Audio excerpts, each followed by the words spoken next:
औज़ुबिल्लाहि मिनश्शैतानिर्रजीम बिस्मिल्लाहिर्रहमानिर्रहीम क़ाल रब्बि इश्रह ली सदरी व यस्सिर ली अमरी वहलुल उक़दतम मिन लिसानी यफ़क़हू क़ौली रब्बी ज़िदनी इल्मा। अस्सलामु अलैकुम व रहमतुल्लाहि व बरकातुहू। Class 3 Mathematics. Date is 9 January and day is Saturday. Topics: Real life problems related with addition, real life problems related with subtraction, recap of subtraction, expanded and composite form of numbers, and last ordering of numbers.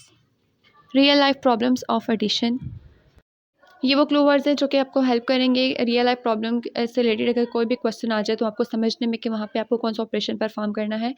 जैसे कि यहाँ पे addition के लिए कुछ clue words हैं: increase by, combine, sum, plus, add, all together, more then.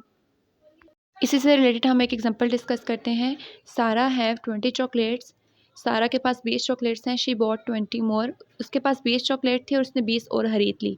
How many chocolates she have in all. तो हमें बताना है कि उसके पास टोटल कितनी चॉकलेट्स हैं। ठीक है, अब स्टूडेंट्स इसको हम सॉल्व करते हैं। तो आप देख लें कि क्वेश्चन में पहली स्टेटमेंट हमारे पास बनती है सारा हैव 20 चॉकलेट्स। तो हमने एज इज़ वही स्टेटमेंट लिख दी, लेकिन आपने ये बात माइंड में रखनी है कि जो वैल्यू है वो आपने हमेशा इक्वल के साइन के बाद लिखनी है। ठीक है, जैसे आपको नज़र आ रहा है सामने, Sara have chocolates equals to 20। Next statement हमारे पास बन रही है शी बॉट 20 मोर, यानी उसने 20 और खरीदी। शी बॉट मोर चॉकलेट्स, कितनी खरीदी? 20 खरीदी। तो 20 को हमने इक्वल के साइन के बाद लिख दिया। नेक्स्ट उसके बाद लास्ट स्टेटमेंट है how many chocolates she have in all, कि उसके पास टोटल कितनी चॉकलेट्स हैं। अब देखें, in all is the key word that is used for addition. ठीक है, इसको एडिशन के लिए यूज़ किया जाता है और इससे हमें अंदाज़ा हो रहा है कि यहाँ पे हमें एडिशन का ऑपरेशन परफॉर्म करना है। ठीक है, तो हमने रफ एरिया में 20 को ऐड किया तो हमारा आंसर आ गया 40। That's mean she have 40 chocolates. Real life problems of subtraction. Here are some clue words which is used for subtraction.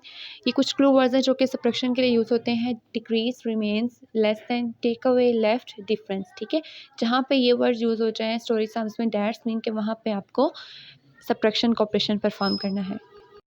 There are 15 parrots sitting on a tree. यहाँ पे 15 parrots हैं जो कि दरख्त पे बैठे हुए हैं। 12 ऑफ देम फ्लू अवे, जिसमें से 12 उड़ गए। ठीक है, how many parrots are left on tree. अब हमने बताना है कि जब 15 पैरट्स थे, ठीक है, उनमें से 12 उड़ गए तो पीछे कितने पैरट्स दरख्त पे रह गए। जिस तरह आप देख रहे हैं कि पहली स्टेटमेंट हमारे पास बन रही है there are 15 parrots sitting on a tree की। ठीक है, कि 15 जो तोते हैं वो दरख्त पे बैठे हुए हैं। ठीक, तो अब इसमें ऐसा है कि आपने स्टेटमेंट इस तरह से बनानी है कि आपकी स्टेटमेंट का मतलब समझ आ जाए। आप अपनी वर्डिंग में बना सकते हैं, लेकिन ज़्यादा अच्छा ये है कि आप जो वर्डिंग वही वर्डिंग यूज़ करें जो कि क्वेश्चन के में यूज़ हुई हुई है। ठीक, जस्ट उसमें आपने ये माइंड में रखना होगा कि आपने इक्वल के बाद वो वैल्यू लिख देनी है, फिर आपके पास स्टेटमेंट बनाना आसान हो जाएगा। तो पहली हमारे पास है there are 15 parrots sitting on a tree, तो मैंने एज इट इज लिख दिया parrots sitting on a tree. कितने पैरट्स बैठे थे? 15, और उसको मैंने इक्वल के बाद लिख दिया। नेक्स्ट टाइम हमारे पास स्टेटमेंट बन रही है 12 ऑफ देम फ्लू अवे, जिसमें से 12 तोते उड़ गए। ठीक है, तो मैंने लिख दिया पैरट्स फ्लू अवे, और कितने उड़े? 12, तो मैंने उसको इक्वल के बाद लिख दिया। लास्ट स्टेटमेंट हमारे पास बन रही है how many parrots are left on a tree. अब left is the key word that is use for subtraction. ठीक है, यहाँ से मैं अंदाज़ा होगा कि यहाँ पे हमें सब्ट्रैक्शन का ऑपरेशन परफॉर्म करना है। तो मैंने लिख दिया parrots left on a tree. ठीक है, मैंने सबसे पहले फिर रफ़ एरिया में जाके इसका रफ़र करना है, जिसमें मैंने 15 में से 12 को माइनस किया तो 5 में से 2 गया तो 3 आ गया, और 1 में से 1 को जब हमने सब्ट्रैक्ट किया तो क्या आ गया? 0। दैट्स मीन कि पीछे सिर्फ 3 पैरट्स रह गए हैं। सब्ट्रैक्शन, सब्ट्रैक्शन का मतलब होता है कमी करना। जैसे आप देख रहे हैं सब्ट्रैक्शन के लिए हमारे पास इस तरह का साइन यूज़ होता है जो कि स्मॉल डैश के जैसे होता है। सब्ट्रैक्शन के लिए आपको कुछ पॉइंट्स माइंड में रखने हैं विच आर इंपॉर्टेंट पॉइंट, कि किसी भी नंबर में से जब 0 को माइनस किया जाता है तो हमारे पास वही नंबर सेम अगेन आंसर आ जाता है। ठीक है, जैसे आप यहाँ देख रहे हैं कि 6 में से आप 0 को माइनस करें तो आपके पास 6 ही आ रहा है। इसी तरह आपको ये भी पता होना चाहिए कि जब आप सेम नंबर्स को माइनस करते हैं तो उसका आंसर आपके पास 0 आता है। ठीक है, ये 2 पॉइंट्स आपने अच्छे से माइंड में रखने हैं। जैसे आप यहाँ देख रहे हैं 8 में से 8 को माइनस किया तो 0 आएगी। 1 डिजिट सब्ट्रैक्शन, 1 डिजिट सब्ट्रैक्शन का मतलब होता है कि आपने सिंगल नंबर में से किसी दूसरे सिंगल नंबर को माइनस करना है। ठीक है, जैसे आप यहाँ पे देख रहे हैं आपने 9 में से 7 को माइनस करना है और 6 में से 0 को माइनस करना है। तो जब आप 9 में से 7 को माइनस करेंगे तो क्या आंसर आएगा? जी हाँ, वेरी गुड। जब आप 9 में से 7 को माइनस करेंगे तो आपका आंसर आ जाएगा 2, और जब आप 6 में से 0 को माइनस करेंगे तो आपका आंसर आ जाएगा 6 अगेन। ठीक है, 2 डिजिट सब्ट्रैक्शन, स्टूडेंट यहाँ पे हमें 36 में से 12 को माइनस करना है। तो आप देख रहे हैं आपने सब्ट्रैक्शन स्टार्ट करनी है 1 से कॉलम से। तो 1 से कॉलम हमारे पास है 6 एंड 2, ठीक है। 6 में से जब आप 2 को माइनस करेंगे तो आपके पास आ जाएगा 4। सेम एज जब आप 10 से कॉलम में 3 में से 1 को माइनस करेंगे तो आपका आंसर आ जाएगा 2। तो ओवरऑल आपका आंसर आ जाएगा 24। स्टूडेंट अब हम बोरो वाला क्वेश्चन देख लेते हैं कि आपको किस तरह से बोरो लेनी है। सब्ट्रैक्शन के क्वेश्चन में आप देख रहे हैं कि आपके पास क्वेश्चन है 84 माइनस 56, ठीक है। तो 1 से कॉलम से जैसे कि हम सब्ट्रैक्शन स्टार्ट करेंगे तो यहाँ पे आप देख रहे हैं कि आपके पास 4 में से आपने 6 को माइनस करना है, जो कि पॉसिबल नहीं है। इसलिए हमने 8 से जब 1 कैरी लिया तो हमारे पास वहाँ पे 4 की जगह क्या बन गया 14, ठीक है। फिर आपने 14 में से 6 को माइनस किया तो आपका आंसर आ गया 8। और जब आपने 8 में से 1 कैरी लिया था तो पीछे रह गया था 7, ठीक है। 7 में से फिर आपने जब 5 को माइनस किया तो आपका आंसर आ गया 2। ठीक इस तरह से आपका ओवरऑल आंसर बना 28। Expanded and composite form of numbers पढ़ेंगे हम स्टूडेंट्स। सबसे पहले मैं आपको एक छोटी सी एक एग्जांपल दे देती हूँ रबर की। जिस तरह आप रबर को जब आप खींचते हैं, स्ट्रेच करते हैं तो वो एक्सपेंड हो जाता है, वो खुल जाता है, ठीक है। और जब आप उसको छोड़ते हैं तो वो दोबारा से अपनी ओरिजिनल शेप पे आ जाता है, ठीक है। तो जो आप उसको स्ट्रेच करते हैं, उसको खींचते हैं, उस कंडीशन को हम कहते हैं एक्सपेंड करना। और जब आप उसको छोड़ देते हैं अपनी ओरिजिनल पोजीशन पे, अपनी पहली वाली हालत में ले आते हैं, तो उस पोजीशन को हम कहते हैं कंपोजिट फॉर्म, ठीक है। यानी वो दोबारा से अपनी ओरिजिनल फॉर्म में आगे कंपोज हो गया, छोटा हो गया, ठीक है। सबसे पहले हम डिस्कस करेंगे एक्सपेंडेड फॉर्म ऑफ नंबर्स को। जिस स्टूडेंट उसके लिए हमारे पास उसकी डेफिनेशन है, sum of the place value of its digit in a number, कि किसी भी नंबर के डिजिट्स को जब हम उसकी प्लेस वैल्यू के साथ ऐड करते हैं तो हमारे पास एक्सपेंडेड फॉर्म आ जाती है।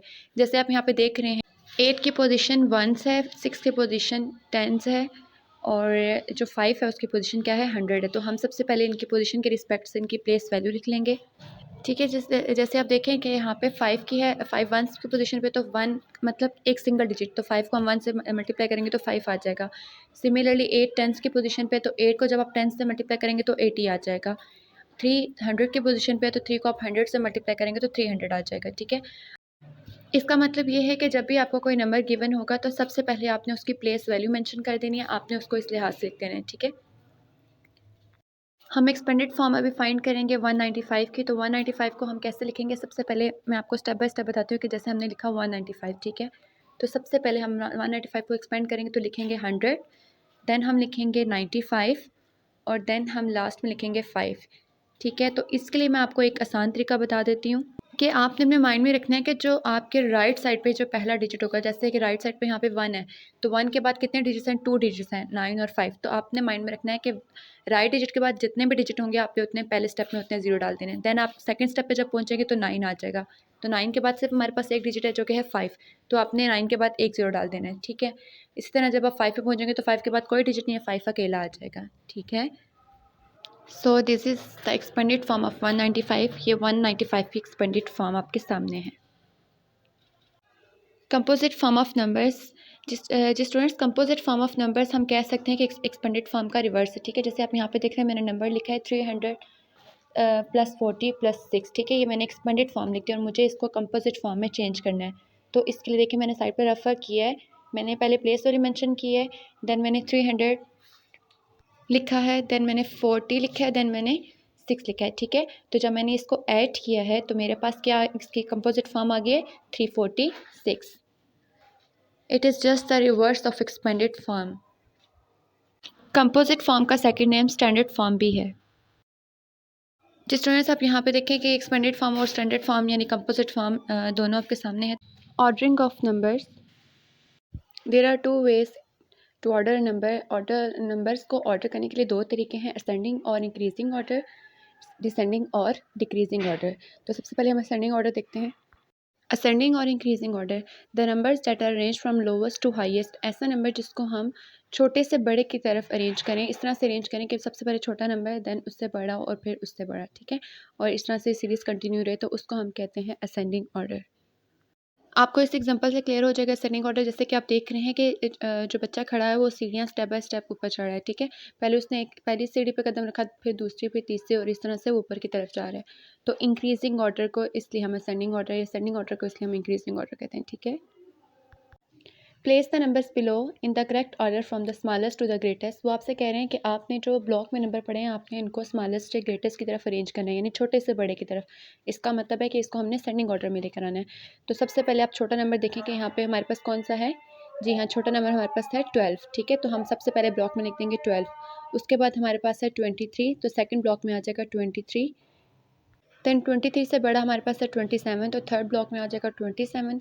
और लास्ट में हमारे पास जो नंबर है 35, और वो सबसे बड़ा है तो वो लास्ट के ब्लॉक में आ जाएगा, ठीक है। तो इस तरह से नंबर्स अरेंज हो गए स्मॉलेस्ट टू ग्रेटेस्ट। नेक्स्ट है डिसेंडिंग ऑर्डर और डिक्रीजिंग ऑर्डर, ठीक है, यानी कम होने को हम डिक्रीज करते हैं, ठीक है। तो हमारे पास डेफिनेशन इसकी है, the number that arrange from highest to lowest. Numbers को इस तरह से तरतीब देना कि सबसे पहले बड़ा नंबर आ जाए, उसके बाद उससे छोटा और छोटा, ठीक है। तो मतलब बड़े से छोटे की तरफ जाने को हम कहते हैं डिक्रीजिंग ऑर्डर, ठीक है, यानी डिक्रीज करना। डिसेंडिंग ऑर्डर कहते हैं या डिक्रीजिंग ऑर्डर कहते हैं, ठीक है। अब यहाँ पे आप देख रहे हैं कि जो बच्चा है वो सीढ़ियाँ नीचे की तरफ उतर रहा है, ठीक है, यानी ऊपर से नीचे की तरफ आ रहा है। तो ये क्या हमारे पास डिसेंडिंग ऑर्डर है। Arrange the number from biggest to smallest, कि आपने नंबर्स को ऐसे अरेंज करना है कि सबसे पहले बड़ा नंबर आए और उसके बाद छोटा नंबर, ठीक है। बिगेस्ट से स्मॉलेस्ट की तरफ जाना है। तो हमारे पास जो नंबर है उसमें सबसे पहले हम देखते हैं बिगेस्ट नंबर कौन सा है।